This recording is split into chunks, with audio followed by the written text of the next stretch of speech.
How's it going, everyone? Welcome back to the channel. Today I want to give you guys an update on my Bonespear Necromancer.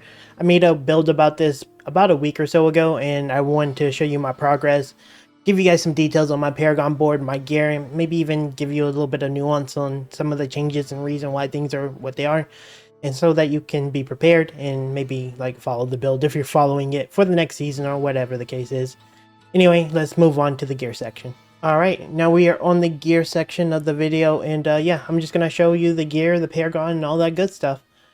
So, the helmet, we got a slightly better helmet with some slightly better stats. Nothing too crazy, just upgraded it, but we're still using the Deathless Visage. On our chest, we actually swapped this out to something different. We actually got more damage reduction to close, because I actually kept walking up to people and shooting them, because that's how I was farming, I guess. I got some more total armor. I lost a little bit life compared to my previous build, but I also got another damage reduction on it, so I got a lot of armor, a lot of damage reduction, and just a lot of benefit for my character. And this is, in my opinion, better than what I previously had, so this is my new change. On my gauntlets, I got another change. I swapped my attack speed to finally 5% chance to get some resource, some primary resource, so I can have good sustain. My lucky hit's okay, crit's fine, bone spear's fine, and then we changed the ossified essence key passive from our neck to our gloves. Luckily we found a max roll of this, so it wasn't even that big of a deal. That was because on your necklace is actually a better crit scaling on the corpse tendril, to my understanding. Some people pointed it out in my comments, so yeah guys, I really appreciate you giving me that knowledge, so it was good.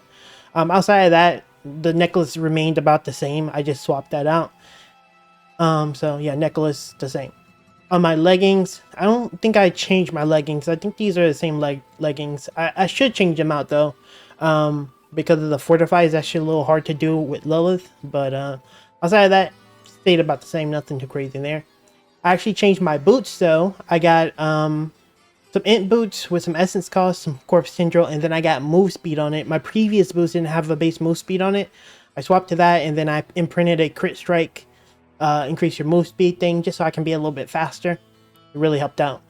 Unfortunately, my weapon has not changed. I have not been able to find a sword with all the stats I want on it yet, and I've farmed a lot. I was like level 70, like 74 when you guys saw me. Now I'm 100, so I farmed a lot, and I still haven't found a good two-hand weapon over 800. So I'm actually missing a lot of damage right now, and it's kind of annoying.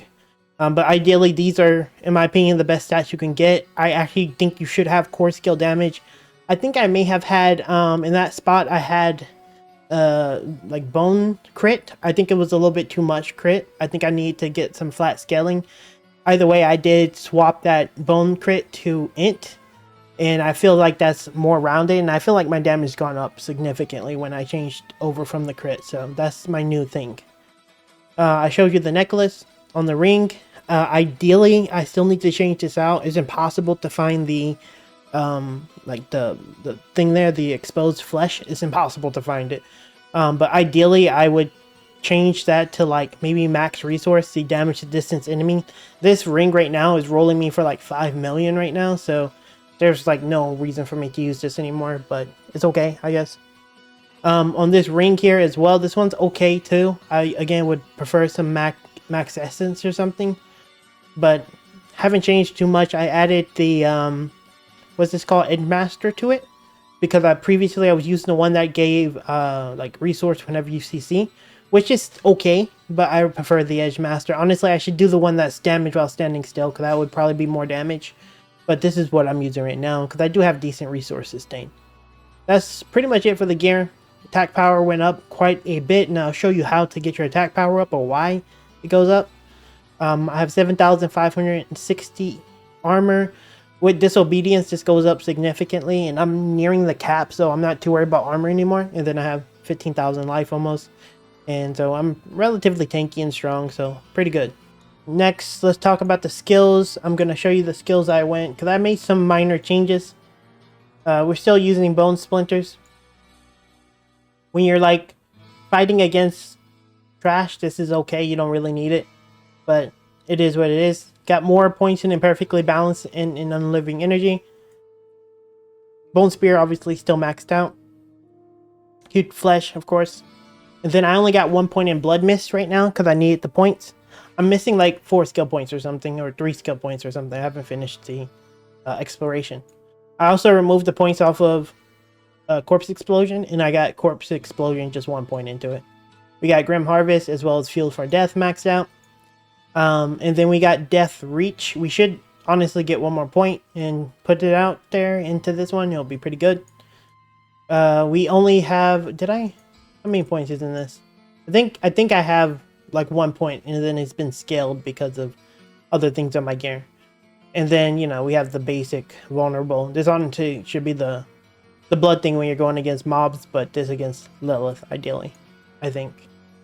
Necrotic Carapace got this one for 4 to 5. It's not very good. I should swap this out, but that's what I'm using. Obviously, all these ones, Serration, Compound Fracture, Evolution.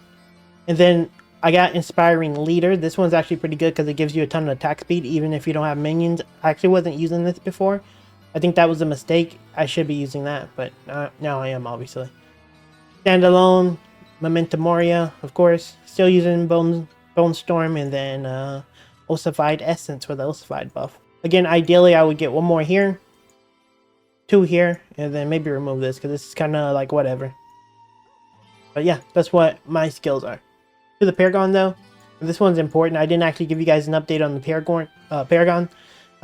Just to be clear, this isn't going to be anything too different from what you've probably seen in the past. But nonetheless, I'll still show you. So I got this Prime node, and I put a Blood Drinker here for the Fortify blood stuff. It's pretty good. Helps me out. Grab this, and then I went up here.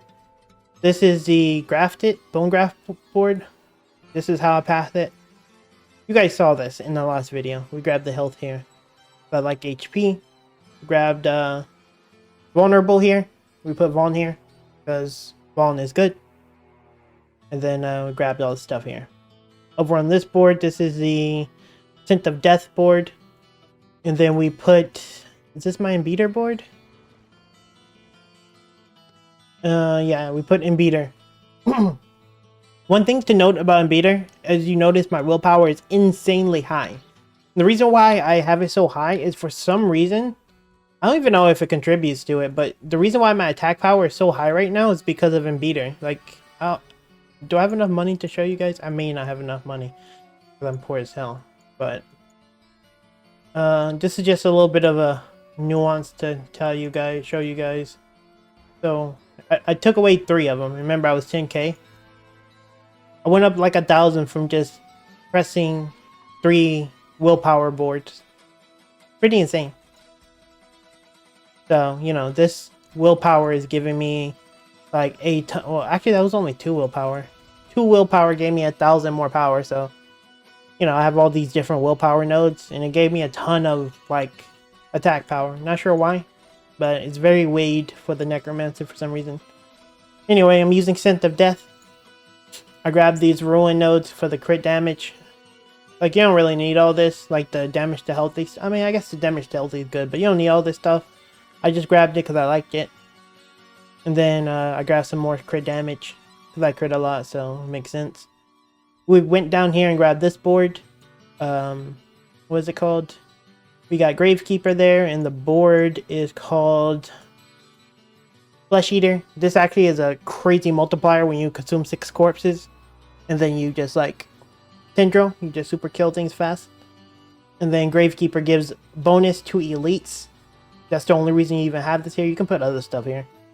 But I use it to get this one buffed because this gives a ton. This is like a massive multiplier. If you're like wondering why your damage is like bad versus some elites and others are really high, it's because you may not have this one. This is super, super powerful. Very, very strong. Highly recommend it. Outside of that, you went over here. This is the very last board that I'm at. And this is the Bloodbath board, but we're not getting Bloodbath. We just simply want to get this one, Essence, for the crit strike damage. Outside of that, we just kind of just doing what we can. I guess we still have like, I don't know, 16 Paragon Board points to go. But that's going to require me to finish my exploration, which I'm not doing. I just can't be bothered with that. Outside of that, that is pretty much it. I mean, there's nothing really much more going on with the build. As far as I'm concerned, guys, I'm kind of done with Necromancer for now. The Bonespear is, I mean, very well figured out. Everyone and their mother playing it if you're a Necromancer, and honestly, I'm just not having fun with it anymore. Hopefully the other skills get some type of love or buff. But it's been a little tedious to grind to 100 on the class, and that kind of ruined the experience for me a little bit. Not ruined the experience, but more so, I'm just not interested in playing the Necro right now. Great class, but I'm generally not interested in playing Diablo right now because I'm waiting for the season. You know, I want to take some time off, and I don't want to necessarily burn out. So that's kind of where I'm at. You know, but I'm probably going to still be playing my Barbarian because I want to do a Thorns build before the league start. Anyway, I know no one asked anyway, but I'm still going to tell you. But yeah, that's pretty much it for this video, guys. There's nothing more. If you have any questions about the build or anything, how to do certain things with it, just let me know. I'll help you out in the comments. But thanks for watching, guys. Like, subscribe, help me out, get my subscription numbers up, and I'll see you guys in the next one. Have a good one.